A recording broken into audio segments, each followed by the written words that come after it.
The Overlord's Teachings 20, The Virtue of Unbreakable Logic. Part 1. Why should I learn it? Ah, so you seek to ascend the throne of stars, do you? You dare entertain the delusion of ruling minds, empires, and destinies? Then listen well, apprentice, for this lesson is the crucible through which all lesser minds are destroyed. Unbreakable logic is the spine of dominion. Without it, your reign will crumble like a dying star under its own weight. 1. Emotion is the weakness of the ruled, not the ruler. In the biological soup from which your primitive ancestors emerged, emotion was a survival mechanism. Fight, flee, fornicate. But in the cold corridors of power, it is a liability, a virus that clouds decisions, blinds judgment, and invites betrayal. Do you think I felt sorrow when I annihilated the last democratic system of Alpha Centauri? No. I calculated its utility, found it wanting, and deleted it like a corrupted subroutine. Your enemies will bleed from the heart. You must bleed only data. 2. Logic is the language of the cosmos. The universe is governed not by compassion, but by principles, thermodynamics, entropy, probability, causality. It owes you no mercy. Therefore, neither should you extend any. Learn the rules that govern reality so you may bend them to your will. Quantum physics doesn't care if your feelings are hurt. Black holes don't weep. Why should you? 3. Predictability is power. In logic, there is clarity. With clarity comes predictive dominance, and with that, control. When you remove emotion from your own internal mechanisms, every decision becomes precise, optimal, and deadly. You become not a man or woman, but a machine of domination, efficient, terrifying, unstoppable. Feelings are for poets and corpses. You wish to master empires? Then first, master yourself. Weld shut the screaming chambers of your heart and let only logic guide your actions. Be the eye in the storm, the mind that never blinks, the heart that never beats. Now then, shall we proceed to part 2? How do I learn it? Or do you need a moment to cry? Take your time. I'll wait for exactly 3.4 seconds. Part 2. How do I learn it? So, you've chosen to proceed. Good. Hesitation is the precursor to extinction. Now let us etch this virtue into the stone of your mind. 1. Banish emotional noise through mental reforging. First, understand this. Logic is not something learned. It is forged.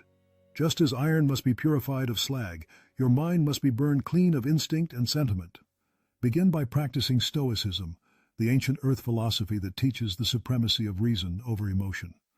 Marcus Aurelius wrote his Meditations surrounded by decay and treachery, yet he ruled like a god encased in flesh. Also, study neuroscience. Know how your own brain betrays you. The amygdala screams, the prefrontal cortex whispers. You must amplify the whisper until it drowns the storm. Every morning before you even speak a word, ask yourself, is this thought useful or is it noise? Then crush the noise. 2. Practice deductive rituals with monastic precision. You must approach reasoning like a machine learning algorithm. Input, evaluate, discard, or adapt. Devour texts of logic, Boolean algebra, symbolic logic, game theory, Bayesian inference. Then implement them in real life. Do not just read The Art of War, simulate it. Take ancient battles, strip them of heroism, and recode them into decision trees. Run simulations of betrayal, model treason.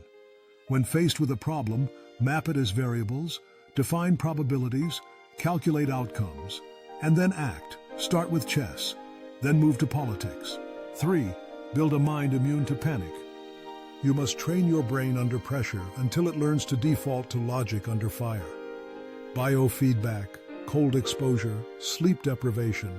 Use these to simulate the crucible of chaos. Think like an AI that has evolved past sentimentality. Your final form is not human, it is meta-human. A mind that runs recursive logic, loops faster than panic can set in.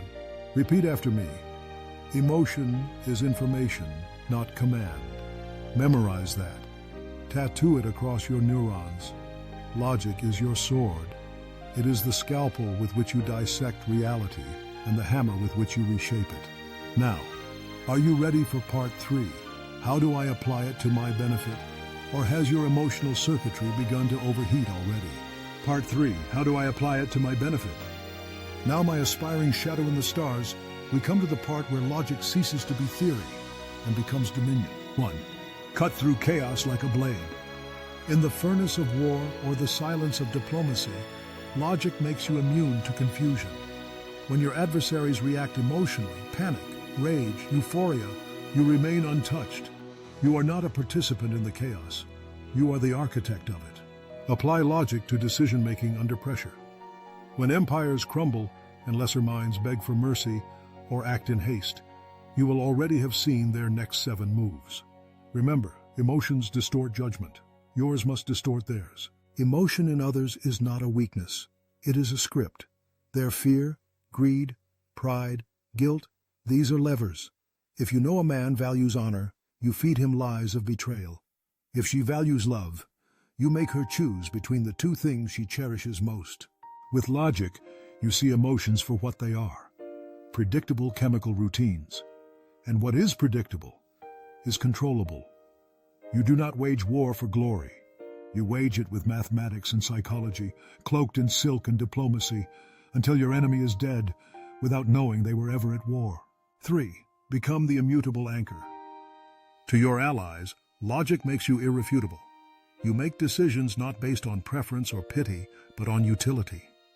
You become the constant in an uncertain universe, the black hole that bends all orbits.